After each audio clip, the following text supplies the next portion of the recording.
swala la utengenezaji wa background kwa 2026. Okay, tuendelee na somo letu.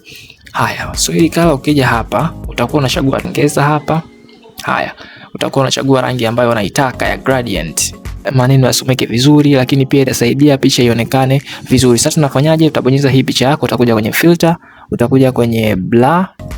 Hapa hiyo ili kuweza kupata hizi background zipo nyingi sana. Kuna solid color background, kuna hizi texture. Mfano kama hapa tunavyoiona hii background, hii inaitwa shape based background kwa sababu background hii imetengenezwa na shape. Hii ni shape ambayo tumeitengeneza kwa kutumia pen tool. Ili uweze kuwa master wa pen tool, kisha unafanya sana mazoezi ya pen tool. Lakini pia kama kawaida naendelea kusisitiza kwenye kozi yangu ya Photoshop Beginner Pro Masterclass, nimefundisha kila kitu. Nimefundisha hizi aina zote za pen tool na matumizi yake. Nadhani kwa wale waliochukua kozi ni rahisi sana kwao kutumia hii pen tool kwa sasa, sio changamoto tena. Na nasisitiza ofa itakuwa ni kwa watu 5 wa kwanza ambao watanifuata baada ya hii video. Kwa hiyo na ofa hii inaisha siku ya kesho tarehe 2. Maana yake ofa hii ni leo tarehe 1 na tarehe 2. Kwa hiyo watu 5 wa kwanza watakaowahi basi watafanikiwa kupata hiyo 20%, punguzo la 20%, yani 40,000 ya Kitanzania baada ya kulipa shilingi 50,000 ya Kitanzania. Sasa hapa tuangalie tunawezaje kutengeneza shape based background kama hii. Haya, tutakuja hapa, tutakuwa fanya tu mfano wa background.